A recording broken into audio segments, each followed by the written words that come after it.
Hello, world, and welcome to another podcast of It's Not You, It's Autoimmune with your host, Dr. Jocelyne Eberstein. Dr. Jocelyne Eberstein has over 25 years of experience as a doctor of Oriental medicine, medical acupuncture, and functional medicine practitioner. As a community, we are stronger and wiser. You got this, America, where good health is just a podcast away. Hello, and thanks for joining us today, our loyal listeners and our first-time health seekers. Welcome back to It's Not You, It's Autoimmune. I'm your host, Dr. Jocelyne Eberstein, and I've had over 25 years of experience as a doctor of Oriental medicine, functional medicine practitioner, and a licensed acupuncturist. And you have the opportunity today to be informed, inspired, entertained, and empowered. So I founded the E-Center Wellness Clinic in 1990 in Los Angeles, and I believe good health is your birthright. I'm here to empower you to get healthy, truly healthy, stay healthy, and live a robust life and have the health you've always wanted. Today we'll be discussing you are what you eat, and can what we put in our bellies heal our brains? And does our diet affect our moods? These are questions that are being discussed right now by the nutritional psychiatrist. And today we'll be talking about mood food and speaking with our special guest, 5-star award-winning chef David Codney from Peninsula Beverly Hills Hotel and international consultant for the Peninsula Brand.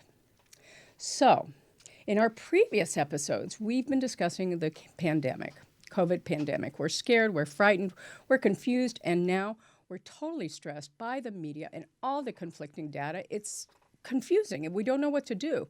And on top of that, we've been in lockdown now for months, and now we've just been let out of safer at home jail, all right? And now what happens? We've got multiple, increases in outbreaks everywhere. 22 states, California, one of them.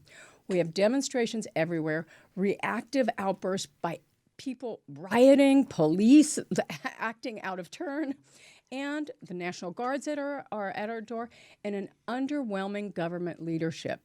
What the heck is going on? It's kind of like the inmates are running the asylum, and our stress coping mechanisms have been totally maxed out and literally shrinking our brains, and we're talking on imaging, shrinking our brains.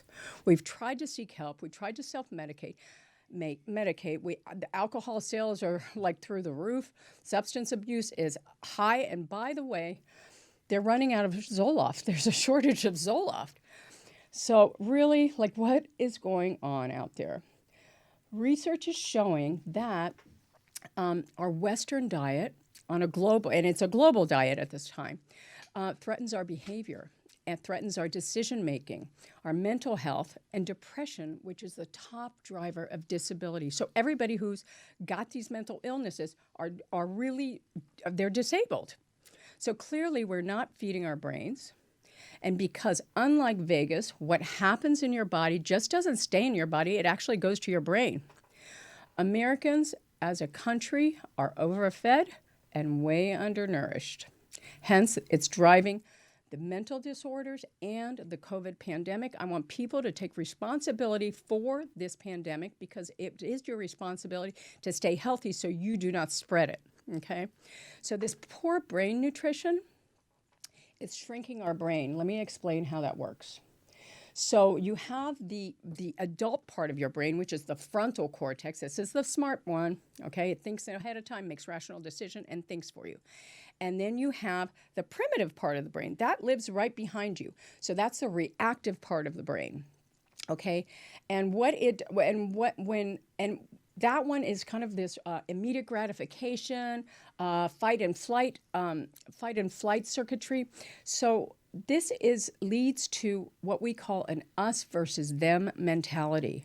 And that's what we're seeing out there. Our adult brains are not making rational decisions about what the media is telling us, including social media, what food to eat.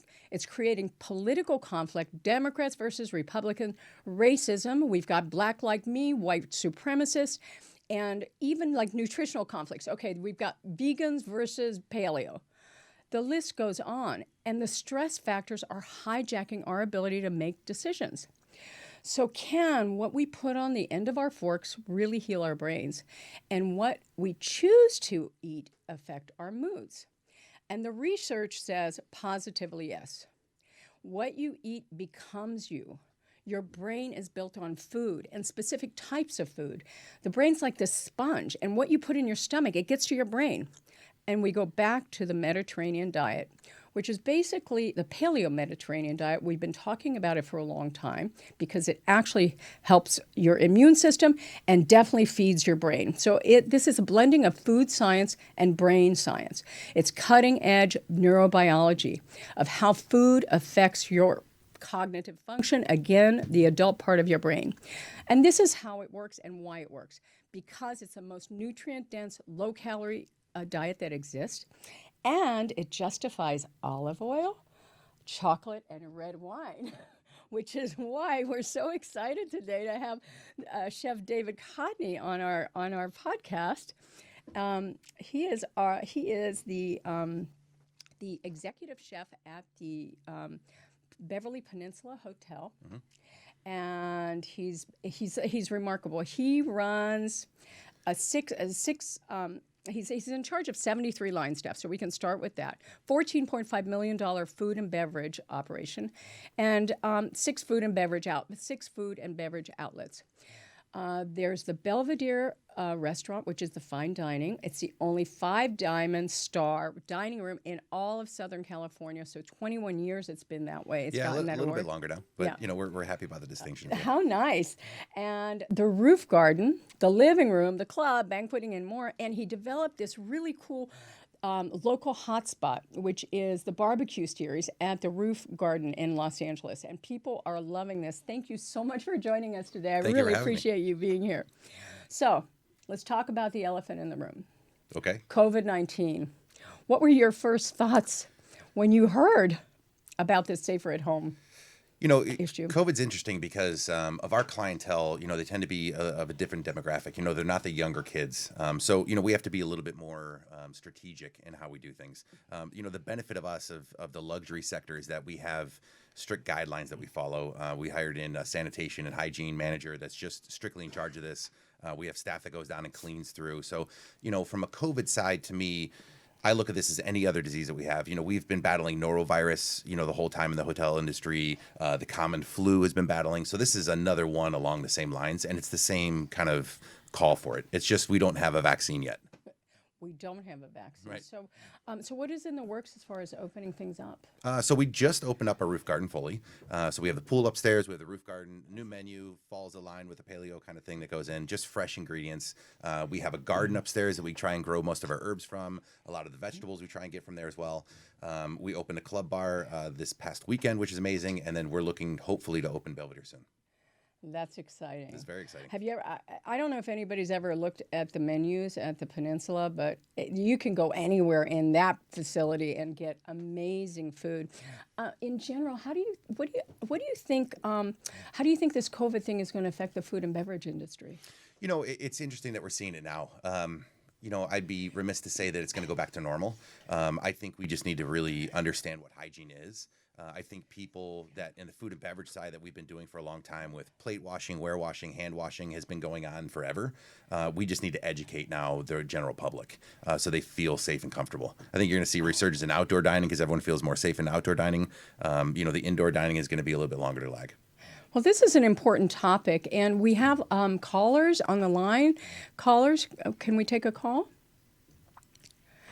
Hello, this is Jocelyne Eberstein. Who am I speaking with? Hi, this is Jasmine from Los Angeles. Hi, Jasmine. How are you? I'm good. How are you? What is your question, and who are you asking the question to? Jocelyne, I'm asking this to you. I know that what we eat affects our sleep, and I know that our sleep affects our mood. Are there certain things that you recommend not eating later in the day to help with sleep/mood? Absolutely, and it will drive poor mood. We definitely don't want sugary processed foods at night, because what it's doing is activating your brain. And what happens is your blood sugar will spike up and then it goes straight down. And by the way, it will contribute to depression. This is a really hot topic. People really want to understand how they can get better sleep, because the stress is also activating your brain and driving the sleep. So one of the things that you can really do, one of the things I recommend, I love avocados for dessert at night. Why? Magnesium, 10 grams, tons of magnesium. Magnesium puts the brakes on your nervous system, calms it down, and it's got 10 grams of fiber. And because it's fat, it keeps your blood sugar stable all night long, so you're not activated by the spikes in blood sugar. And by the way, David, there's some desserts you can make with avocado, are there not? Yeah, we do an avocado cheesecake we've had for a while. Yum! It's so funny. Everyone's the rage of avocados and how healthy they are. It's great. So it's really just a general substance that you can whip into anything. The riper the avocado, obviously, the more the flavor. But you could take unripe avocados and do anything with them. Wow. The unripe avocados, honestly? Yeah, it's a little bit different. You have to soak them a little bit more, but they become there's not as much flavor, and it's just huge the density to it, so it helps out. Oh, excellent.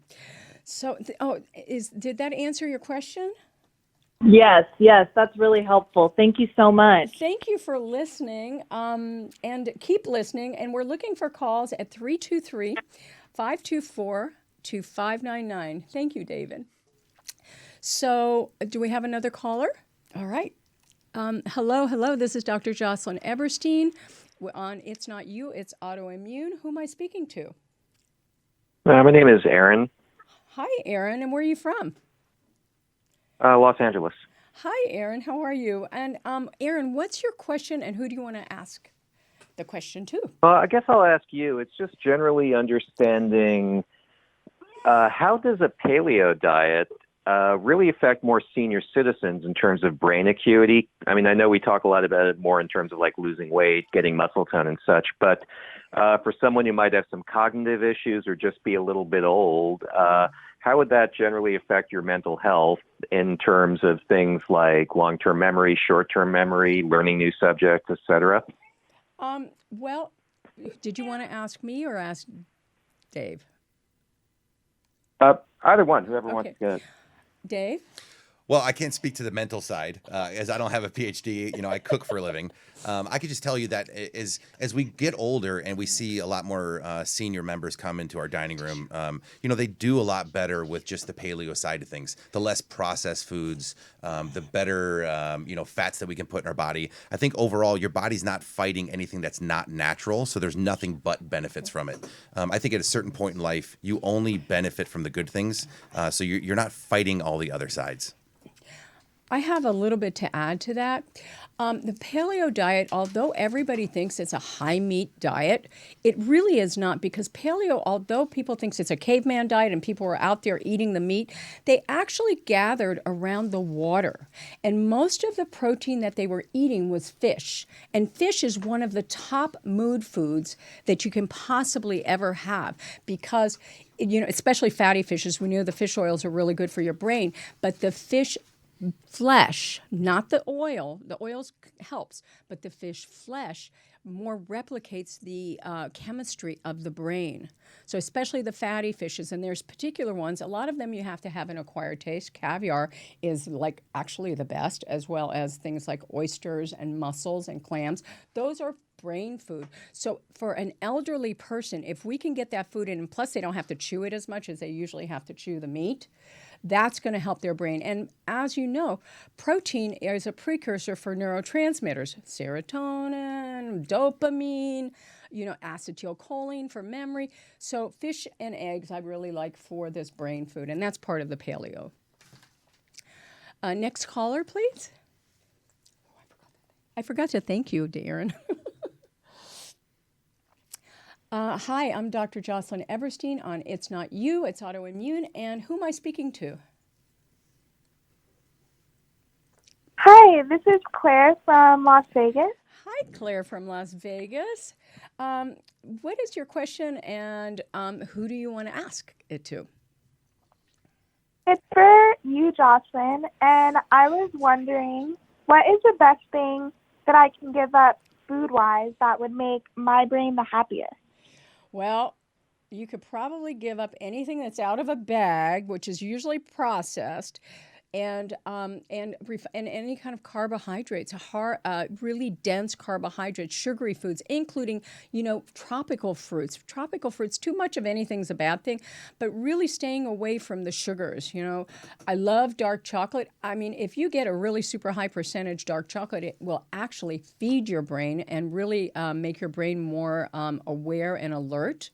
But the sugary foods will make you depressed, spike the blood sugars up, and your body, your brain needs some carbs, don't get me wrong, but always when you're eating anything that has some carbs, make sure there's fat, make sure there's protein right beside it, just boom. And I would eat the protein and the fat first before you indulge in the sugar. So say you're craving something.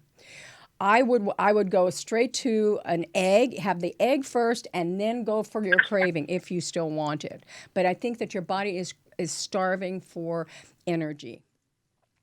Okay, did that answer your question? Yes, thank you so much. Yeah, thank you, Claire, for calling in. And thank you, listeners, for calling in. We have one more caller. Hi, this is Dr. Betty. Hi, Betty. This is Dr. Jocelyne Eberstein. Where are you from, Betty? Hi.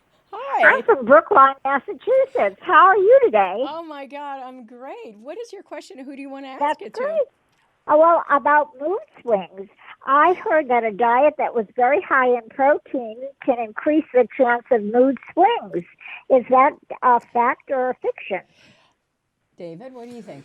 Oh, I think you have to listen to your body. I think that's the secret. I think everybody's body's differently. Some things you react better to than others. But ultimately, I think a balanced diet is probably the best thing you can. I think when people hear high protein, all they want to do is eat protein, and then they start craving other sides. So I think it's just getting it all around, understanding, making sure you hydrate, I think is probably the most important thing you can do. But protein obviously is very important. But listen to your body. If it's too much protein, then pare it back a little bit.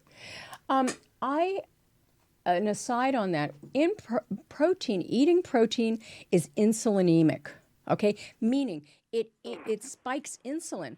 So generally, if you're eating a huge portion of protein, your blood sugar will drop, right? And then you will want more blood sugar. So it's not that well regulated unless you add oil. So I recommend to my patients, we always add oil, even when you're eating protein. Put some olive oil on it. A lot of olive oil. And butter, by the way. Butter is so good for your brain.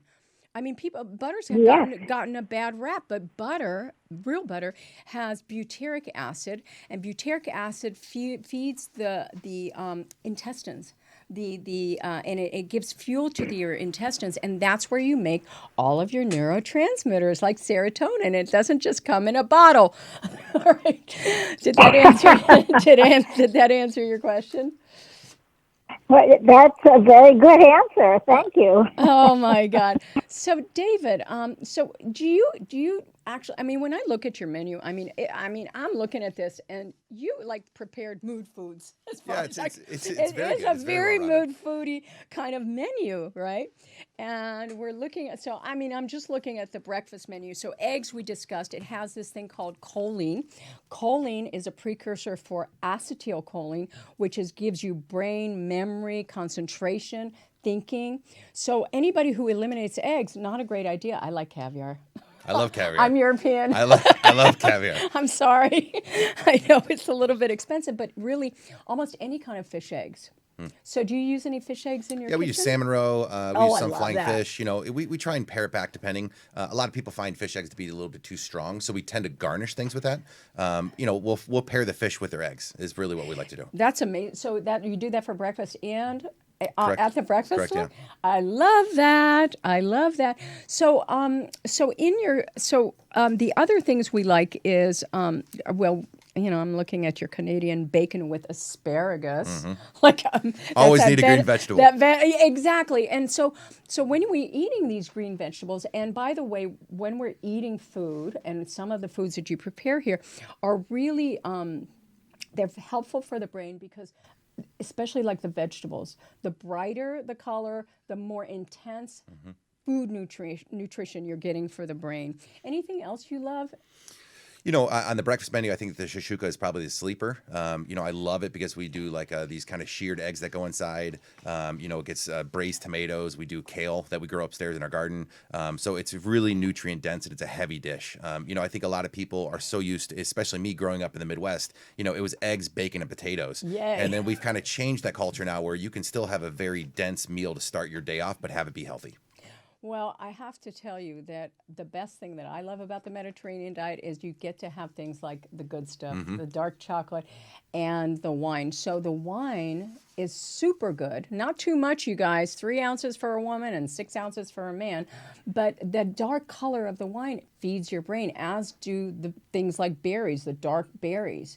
We find that blackberries are going to be even better than the blueberries. So I really enjoy that kind of a meal myself. So David, I'm really super interested in what happened in your childhood. Like, how did you grow up and what were you eating when you, and who was the cook? Somebody had to cook. Well, I grew up in the Midwest in Ohio. Me too. So in Ohio? Yeah. Go Bucks. Really? Cincinnati. Oh, that's big time. Oh, that's awesome. This is good. You're good people now. This is why we get along. Well, homegrown. This is good. Like corn fed, right? But I grew up, and the Ohio diet is very different. It's corn, it's potatoes, it's meat. It's along those lines. It's big people. I understand it, love them to death. But growing up, I got into this, and then I found out this whole other side of things, where like Hamburger Helper wasn't something along the lines, it wasn't burgers all the time and bratwurst. So, you fall in love with it, and then you realize the whole world is really around food. And, I got into the cooking side because I liked the action and it, fuels my ADD to keep going and all the cool side behind that. But then I fell in love with the professional side of it's really creative. You have this opportunity to really see the world through food. And it really brings everybody together. A good meal brings the whole group together.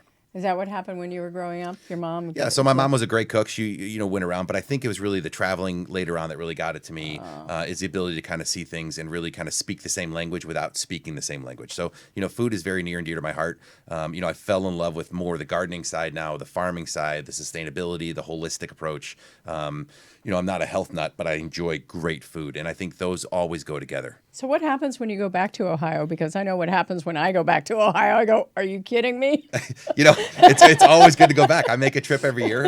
I'm a huge hunter, so I go deer hunting every October.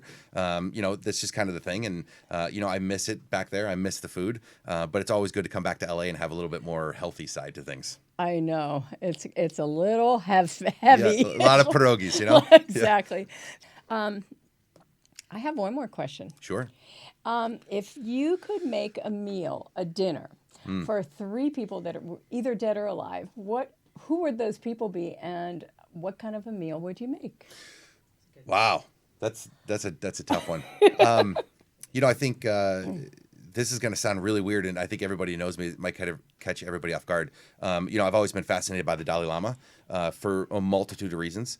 I'd love to cook for him and really kind of just sit down and have a meal just to pick his brain. For so many different reasons, but I think he just transcends a lot, and he's really captivating when you get a chance to meet him. I've always wanted to. I've glimpsed at him before, but never really been able to sit down, so it's been kind of a lifelong secret thing. I don't think I've ever told anybody that. That would be a vegan meal? Yeah, 100%. It's really interesting. The vegan side of life is... I used to not get into vegans at all, and I didn't understand it. I really, truly didn't get it, because I'm just this guy from Ohio. It was like meat, and I hunt, And then I fell in love with it, realizing that, that can just be the component to things. And if you cook the vegan style or the vegetarian style, and then you add a component to it, you add a protein, you add something else to it, it really complements it, rather than looking at meat focused first. So the vegan side's funny, but there's been the better meals of my life have been vegan. Believe it or not. Yeah. Interesting. That's interesting. Because you have to focus on the ingredients. Right. Well, even when I recommend my Paleo Mediterranean diet, I'm asking for 75% of that plate to be vegetables, and then a small 25% meat, and well-picked meat, because, grass-fed beef, beef's gotten such a bad rap. Grass-fed beef has a similar ratio of omega-3s to omega-6s as salmon. Honestly, So what's the diff here? And it might be a little safer from a lot of the salmons out there. So. Yeah, well, I mean, wild salmon's running right now. Shout out to my boy Ben Heyman from Wild Local Seafood Company. He's out of Santa Barbara. We get most of our fish from him. Super nice guy. I mean, it's literally dock to door in like 2 hours. So he's a sweet guy. Yeah. That must be great. I'm very spoiled. You are? Yeah, I'm very spoiled. Hi, this is Dr. Jocelyne Eberstein on It's Not You, It's Autoimmune. Who am I speaking with and where are you from? This is Max calling from Los Angeles, California. Hi, Max from Los Angeles. How are you? I'm good. I've been listening in, and this is really great. I have a question. I wanted to know sort of what your take is on the keto diet, and really sort of is that something you'd recommend over some more of a paleo diet? Why don't you take that and then I'll jump in? Okay, good. Yeah. Well, I like keto because of the blood sugar regulation. However, you will destroy your microbiome if you eat like that all the time. So what I like is a paleo keto-esque, with the Mediterranean diet. So really, you got to focus on the plants. At the end of the day, add a bunch of good fats. But to go keto, I mean, like nutrition and diets in this country is like fashion. It's like one thing's out, then the next thing's in. But nobody's just eat like your great grandmothers ate. I mean, eat the food from God, not what man made. I mean, it's simple. Right? Yeah. I think, fresh vegetables, I'm going to go back and just say the same thing. Fresh vegetables, organic ingredients, wild fish is important, free-range beef, free-range bison. I'm a huge outdoor man and hunter, so, I like all the wild game. I think it's very important that you just have a well-rounded diet. Sometimes if you want to go through the ketosis thing, fine, I understand it. But ultimately, at the end of the day, I like to do things that are heavy on vegetables, and then I add a protein to it. So if you need a protein that day, great. If you don't want a protein, not a big deal. But, you can't go wrong with foods that are in season. I think the things that are the ripest are always the best. If you're having a tomato in February, it's kind of a moot point because there's no tomatoes that are growing in February. So yeah, they're going to taste good, but the reality is that food should be grown to eat and not food should not be grown to ship. So, always the brighter, the happier, the better off you are. That's exactly true. And if you're going to do keto, just a short time, it's a short window. Maybe do it to get you from one side of the river to the other, and then get off and get real. Yeah. Thank you. Thank you for calling. Awesome. Did that answer your question? Yeah, thank you so much. Thank you. Thank you for listening. I appreciate that. Wow. What an exciting topic. I can't believe we had this many phone calls. And I really want to thank you, David, because this topic, you're so knowledgeable about it. Not only that, you're great in the kitchen. Yeah, well, I like to be good in the kitchen. I like to be that first. Let's say that. I know, but the thing is, you're not just good in the kitchen because, one of the things about food is that when you make a meal and it's flavorful and presentable, it increases serotonin in your brain, and then your brain is primed to absorb these nutrients, which makes me incredibly happy. So I want everybody to visit the Peninsula. Yeah, the Peninsula Beverly Hills. Absolutely. Please come in and say hi, taste some food. Yeah. It's always good. All right. And thank you for joining us today. This mood food subject is a giant topic. It's a link between diet and mental health, and it can't be ignored. And so that brings us to the end of the show. It's been an excellent learning experience, and I wanted to thank everybody involved in making this happen, including our callers and our listeners. I want to give my heartfelt thanks to Chef David Codney, the executive chef of Peninsula Beverly Hills. David, it was wonderful having you here. And listeners who want to follow David at Instagram? It would be Chef Codney. Oh, Chef Codney. Yep. Yeah, Instagram, Chef Codney, Codney. Yep, and All the right. Peninsula handles the Peninsula BH. BH, and look at those menus; they're incredible. And the rooftop garden, it's summer in LA. You got to go. And I want to thank today's sponsors on It's Not You, It's Autoimmune, Curatio CBD and Lattice Health. Curatio CBD has a new technology with a full spectrum THC-free products, including hand sanitizer, topicals, and orals. for sleep and anxiety. I've used them myself.